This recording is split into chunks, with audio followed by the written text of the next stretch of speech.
My name is Ryan Harp, and this is FTH 202, the revolver class. This is assignment number 3. Today's date is June 22nd of 2025. So as you can see, we've got a firearm in the workspace, so we've already checked and made sure the workspace is free of any ammunition. Next thing we need to do is ensure that the weapon is clear. So we inspected all of the chambers on the cylinder, it's clear, and then inspect the bore and ensure that is clear of any ammunition. Keep the weapon oriented in a safe direction. Keep our finger away from the trigger until we are ready to operate the firearm. Today's assignment is a two-part assignment. The first part of the assignment is to go over what malfunctions might an operator experience if some of the components were to fail. The components that we're going to talk about today are going to be the hand, sear, cylinder stop, and hammer strut. So the first thing we're going to do is take the firearm apart so we can visualize these components and talk about them. The components we're going to talk about today and the malfunctions an operator might encounter are going to be the hand, the sear, which we have several sear surfaces. We have the hammer, the trigger, and then the double action sear. We'll talk about the cylinder stop, and then we will talk about the hammer strut as well. So the first component that we're going to talk about is the hand.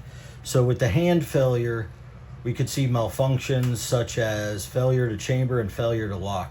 The reason being is the hand engages the ratchet on the cylinder when the hammer is cocked. The hand will then push on that ratchet, which rotates the cylinder chambering the next round.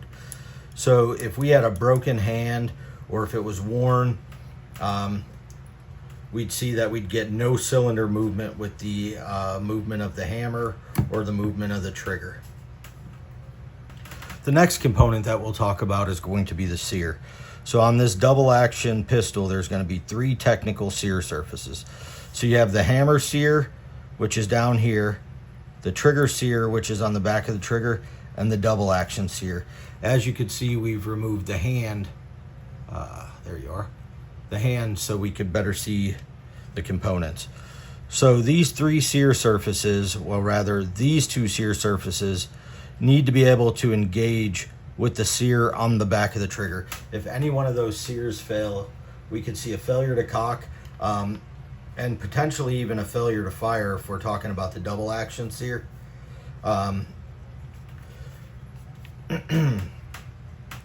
So as you can see in single action, we drive that sear back,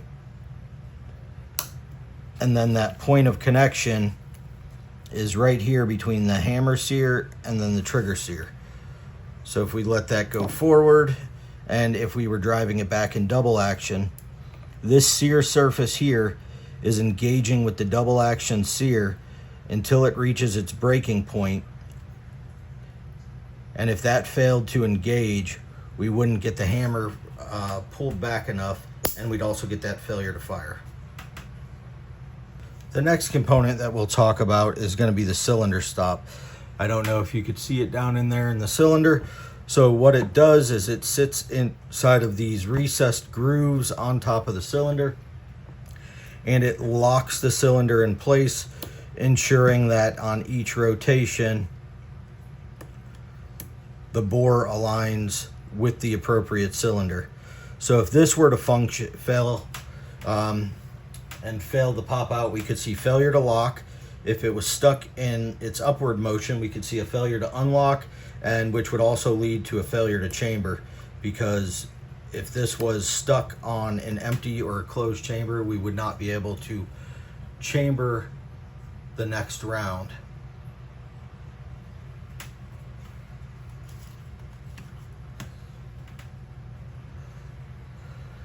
So the fourth component we'll talk about today is this hammer strut. So the hammer strut is the mainspring center pin that goes through the mainspring into the frame of the firearm. And this adds structure and support for the mainspring, and it's also that driving force for the hammer, which enables it to fire. If we have a hammer strut failure, if it cracks or breaks one of the components, so we can see a failure to cock or a failure to fire. Reasons we could see a failure to cock would be in double action, if I can show you real quick with taking the hammer strut out.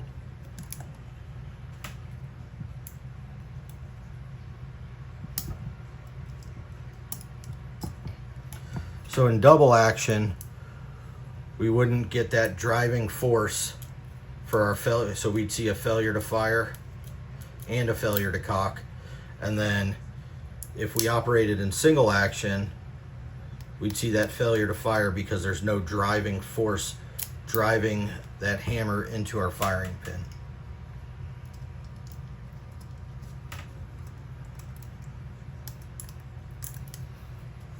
No, it's not a required part of this assignment. I think it's a very important part if you're going to measure twist rate to get an accurate measurement of your barrel. So to do so, I'm going to insert a magnet covering the breech of the barrel, and then I'm just going to take a cleaning rod with no jag or anything on it, so it just enters easily, and take that in until we make contact with that magnet. And we're going to use my marking device and make a mark on the tape. So we've got a nice mark, and instead of using measuring tape or a ruler, I prefer the use of a caliper so I can get a very accurate measurement.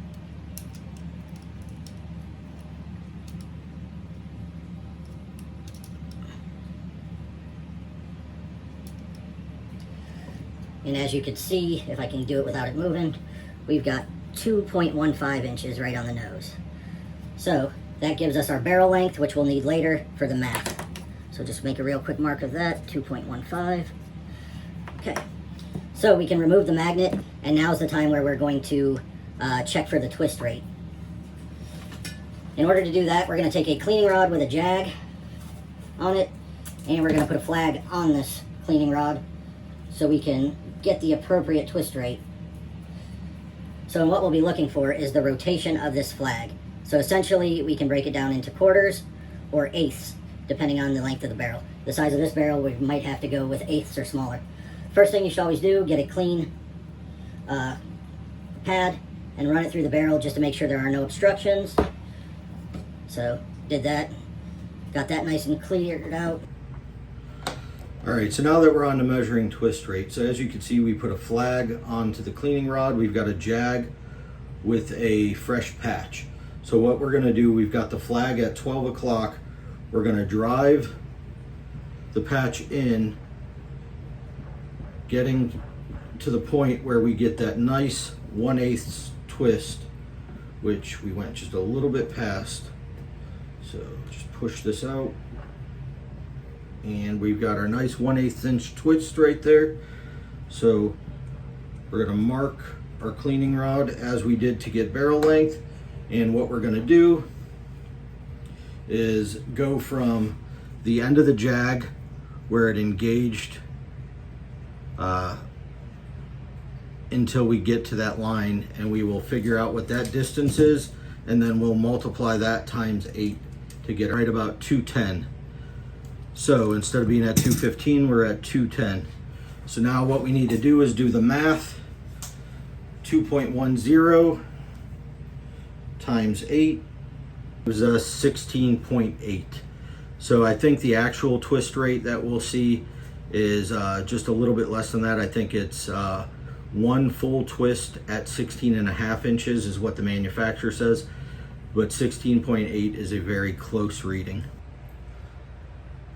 Today we covered what malfunctions an operator might experience if he has hand, sear, cylinder stop, or hammer strut failure.